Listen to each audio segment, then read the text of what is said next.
बिहार एक ऐसा स्टेट जहां गुरु गोविंद सिंह जी से लेकर फेमस मैथमेटिशियन आर्यभट्ट तक का जन्म हुआ। फर्स्ट प्रेसिडेंट श्री राजेंद्र प्रसाद भी बिहार से थे। यहाँ मौजूद नालंदा यूनिवर्सिटी पूरे वर्ल्ड की पहली रेसिडेंशियल यूनिवर्सिटी थी, जहाँ China, Korea, Japan and even Sri Lanka के स्टूडेंट्स ने पढ़ाई की है और गौतम बुद्धा को भी यहीं से एनलाइटमेंट मिली थी। लेकिन इतनी रिच हिस्ट्री होने के बावजूद आज बिहार को लोएस्ट लिटरेसी रेट, अनएम्प्लॉयमेंट और गुंडा राज के लिए जाना जाता है। पर ऐसा क्यों, जानते हैं इस वीडियो में। देखो, अगर एक स्टेट पीछे है तो इसमें वहाँ के सरकार का बड़ा हाथ होता है। इसीलिए अब हमारे वीडियो में एंट्री होगी लालू यादव की, जिनका बिहार के इस हालत के पीछे बड़ा योगदान है। साल था 1990, जब लालू यादव ने खुद को यादव कम्युनिटी के लीडर के तौर पर स्टैब्लिश कर लिया था और ये कम्युनिटी बिहार के 11.7% लोगों की थी। लालू यादव का कहना था कि उन्हें विकास नहीं बल्कि सम्मान चाहिए और इसी स्टेटमेंट पर वो बिहार के चीफ मिनिस्टर भी बन गए। जिसके बाद उन्होंने बैकवर्ड कास्ट के लिए काफी स्कीम्स निकाली तो थी, लेकिन वो कुछ समय के बाद बंद हो गई, क्योंकि लालू यादव का मेन मुद्दा बिहार को सुधारने का नहीं बल्कि खुद का साम्राज्य बनाने का था। लालू यादव के समय को जंगल राज का नाम दिया गया, क्योंकि उस वक्त बिहार को गुंडे चलाते थे। लालू यादव के राज में मर्डर और किडनैपिंग जैसे क्राइम्स काफी ज्यादा नॉर्मल थे और इसमें पुलिस भी कुछ नहीं कर सकती थी, क्योंकि क्राइम कर रहे गुंडों के लीडर साधु और सुभाष यादव लालू यादव के साले थे। इस दौरान हालत इतनी ज्यादा खराब हो गई थी कि पेरेंट्स अपने बच्चों को दिल्ली और बेंगलोर जैसी जगहों पर भेज रहे थे ताकि उनकी जिंदगी बच सके। अब बिहार की हालत का अंदाजा इस बात से लगा सकते हैं कि जब 2002 में लालू यादव के बेटी की शादी थी, तब गेस्ट के स्वागत करने के लिए शोरूम से बंदूक दिखाकर 50 से भी ज्यादा नए कार्स को उठाए गए थे। साथ ही फर्नीचर और इलेक्ट्रॉनिक शॉप्स को भी लूटा गया था। लालू यादव ने 1990 से 2005 तक यानी कि पूरे 15 साल बिहार पर राज किया, जिसमें से अगर हम सिर्फ 2005 की बात करें तो उसमें 3471 मर्डर्स, 251 किडनैपिंग और 1147 रेप्स हुए थे। लालू के राज में बिहार की प्रोडक्टिविटी बाकी स्टेट से सबसे कम थी, साथ ही बिहार के सम्मान की धज्जियां उड़ गई थी।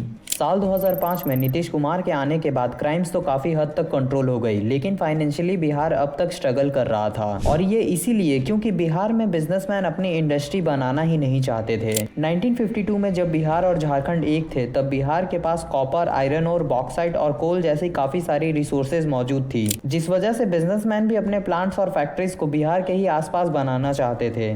लेकिन रॉ मटेरियल्स को मुंबई, कोलकाता और गुजरात जैसे स्टेट्स में ट्रांसपोर्ट करना काफी महंगा था। लेकिन फिर भारत सरकार ने 1952 में फ्रेट इक्विलाइजेशन पॉलिसी को इंट्रोड्यूस किया, जिसका एम ये था कि भारत में चाहे कहीं भी इंडस्ट्रीज हो, उन्हें एक ही कॉस्ट पर रॉ मटेरियल्स मिलेंगी, साथ ही उनके ट्रांसपोर्ट के लिए सब्सिडी की फैसिलिटी भी होगी। इस पॉलिसी के आने के बाद बिजनेसमैन अपने इंडस्ट्री को कोस्टल रीजन जैसे गुजरात, महाराष्ट्र और वेस्ट बंगाल में बनाना चाहते थे, ताकि उन्हें इम्पोर्ट एक्सपोर्ट में भी सुविधा हो सके। बिहार में वैसे भी एक तरफ ग्रोथ नहीं हो रही थी, लेकिन साल 2000 में झारखंड से अलग होने के बाद बिहार की इकोनॉमी पूरी तरह से गिर गई, क्योंकि जितने भी रिसोर्सेज थे वो बंटवारे के बाद झारखंड में चले गए थे, जिस वजह से एग्रीकल्चर ही अब उनकी एकमात्र सोर्स ऑफ इनकम बन गई थी। अब क्योंकि बिहार के लोगों को एग्रीकल्चर के अलावा कमाने का और कोई जरिया नहीं मिला, इसीलिए वो लोग मुंबई, दिल्ली, हरियाणा और गुजरात जैसी जगहों पर काम की तलाश में जाने लगे। मोस्टली बिहारी माइग्रेंट्स अनएजुकेटेड होने के कारण और जॉब्स ही करते थे, लेकिन वो अपने हार्डवर्किंग नेचर के चलते दूसरे स्टेट में बड़े आराम से सरवाइव कर लेते थे। पर इस वजह से बड़े शहरों के लोकल वर्कर्स को काफी प्रॉब्लम होने लगी, क्योंकि जहां उन लोगों को पर डे 750 रुपए मिलते थे, वहीं बिहारी माइग्रेंट 300 से 400 रुपए में ही काम करने के लिए रेडी हो जाते थे। महाराष्ट्र में बिहारी और लोकल वर्कर्स के बीच कंपटीशन को खत्म करने के लिए कई बार माइग्रेंट्स को मारा पीटा जाता, उन पर उल्टे सीधे कमेंट्स पास किए जाते, साथ ही उनके दुकान को भी जबरदस्ती बंद करवा दिया जाता था। 2008 में महाराष्ट्र में रेलवे के एग्जाम देने के लिए पहुंचे बिहारी स्टूडेंट्स के ऊपर अटैक्स किए गए, जिसमें कई स्टूडेंट्स की जान भी चली गई। राजस्थान के कोटा में भी एक बिहारी स्टूडेंट की हत्या कर दी गई और इस घटना में बीजेपी के एमएलए भवानी सिंह राजावत का कहना था कि बिहार के स्टूडेंट कोटा के माहौल को खराब कर रहे हैं, इसीलिए उन्हें वहां से भगा देना चाहिए। हरियाणा में बिहार को लेकर हालत और भी ज्यादा खराब है। वहां के एमएलए ने भी एक बार एक स्टेटमेंट दिया था, जिसमें उनका कहना था Bihari girls for Haryana mens. एक एनजीओ ने भी 27 ऐसे केसेस देखे थे, जिसमें बिहारी परिवार को 10,000 से लेकर 1.5 लाख रुपए ऑफर किए जा रहे थे, ताकि हरियाणा के मेल उनकी बेटियों से शादी कर सकें।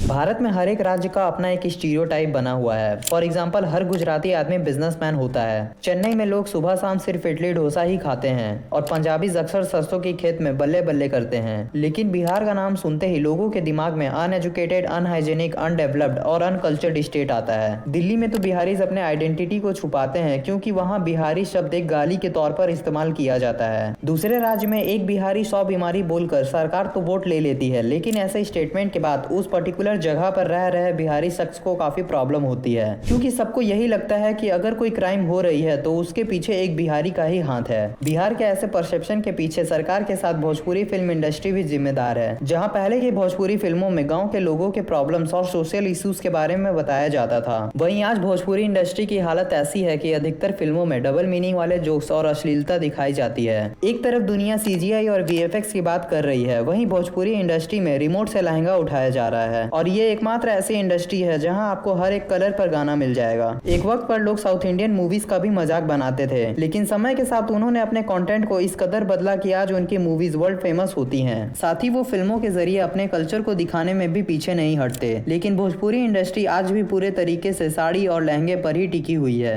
गैंग्स ऑफ वासेपुर और मिर्जापुर जैसी सीरीज ने भी बिहार और यूपी को इंट्रोड्यूस करते हुए वल्गैरिटी और कट्टा बंदूक ही दिखाया है, जिससे सभी को लगता है कि ये स्टेट अपने क्राइम के लिए ही जाना जाता है। बिहार के वल्गर कंटेंट के पीछे वहाँ के डायरेक्टर से ज्यादा पब्लिक की गलती है, क्योंकि वो ऐसे मूवीज को सपोर्ट करते हैं। वहाँ के फिल्म मेकर्स का भी कहना है कि अगर वो अच्छी साफ सुथरी फिल्म बनाएंगे तो उसे कोई नहीं देखेगा। आप किसी ऑर्केस्ट्रा वीडियो से पब्लिक की एक्साइटमेंट का पता लगा ही सकते हैं। इसीलिए इस डिमांड को देखते हुए फिल्म मेकर्स भी ऐसी थर्ड क्लास मूवीज बनाते हैं जो वहाँ के कुछ लोगों को तो अच्छी लगती है, लेकिन इससे बिहार की इमेज खराब हो रही है। आज भी एक बिहारी इंसान इस बात पर गर्व करता है कि उनके स्टेट से सबसे ज्यादा आईएएस और आईपीएस ऑफिसर्स निकलते हैं, और हो भी क्यों ना, क्योंकि वहाँ प्राइवेट इंडस्ट्रीज है ही नहीं, जिस वजह से यूथ के पास सरकारी नौकरी की तैयारी के अलावा कुछ और ऑप्शन नहीं बचता। इन सब में दहेज प्रथा भी फ्यूल का काम करती है, क्योंकि जिसकी जितनी अच्छी पोस्ट रहेगी उसे उतना ज्यादा दहेज दिया जाएगा। बिहार में जो गिने चुने कैंडिडेट एग्जाम क्लियर कर लेते हैं उनकी जिंदगी तो बन जाती है, लेकिन जो कैंडिडेट्स फेल होते हैं उन्हें भी आखिरकार दूसरे स्टेट में जॉब की तलाश में जाना पड़ता है। यहाँ सरकार को बिहार के इंडस्ट्रियलाइजेशन पर ध्यान देना चाहिए, क्योंकि अगर प्राइवेट कंपनीज होंगी तो वो बिहार के ओवरऑल डेवलपमेंट में हेल्प करेंगी, और फिर अपने ही स्टेट में काम मिल जाने पर एक बिहारी इंसान को छठ पूजा में किसी और स्टेट से अपने घर जाने के लिए तरसना नहीं पड़ेगा। और जो सरकार कोस्टलाइन का बहाना देती है तो उन्हें दिल्ली और पंजाब जैसी राज्यों पर ध्यान देना चाहिए, क्योंकि ये भी बिहार के तरह लैंडलॉक होने के बावजूद प्राइवेट कंपनीज की पसंद बने हुए हैं। बिहार अपने इंफ्रास्ट्रक्चर को लेकर भी काफी पीछे है। यहाँ के स्कूल्स पढ़ाई के लिए कम और बारात रुकवाने के लिए ज्यादा यूज किए जाते हैं। वहीं सरकारी हॉस्पिटल्स की हालत ऐसी है जो खुद ही बीमार पड़ा हुआ है। जहाँ बाकी राज्यों में पैसों और गहनों की चोरी होती है, वहीं बिहार में ट्रेन के इंजन, रेलवे ट्रैक्स, ब्रिज और तो और तालाब तक की चोरी हो जाती है। एक यूजर का कहना है कि बिहार से ट्रेन पास होना एक नाइटमेयर के जैसा है, क्योंकि अक्सर वहाँ डकैत्स का खतरा बना रहता है और कुछ पैसेंजर्स टॉयलेट को गंदा करने के बाद मक्स तक को चुरा लेते हैं। सरकार का काम है बनाना, लेकिन चीजों को बचाने की जिम्मेदारी तो पब्लिक के हाथ में है, और बाकी काम बिगाड़ने के लिए मिनिस्टर्स और गवर्नमेंट एम्प्लॉयज तो हैं ही, जो एक ही रोड और ब्रिज को बार बार बनाकर जिंदगी बिता रहे हैं। विकास नहीं सम्मान चाहिए बोलकर बिहार में चुनाव लड़ा जाता है, लेकिन ये किसी के दिमाग में नहीं आती कि अगर विकास होगा तो सम्मान अपने आप ही मिलेगा, क्योंकि तब आप बाकी राज्यों के साथ कंधे से कंधा मिलाकर चल रहे होंगे। अक्सर साउथ इंडियन स्टेट्स का कहना रहता है कि उनसे टैक्स लेकर सरकार बिहार के ऊपर खर्च करती है,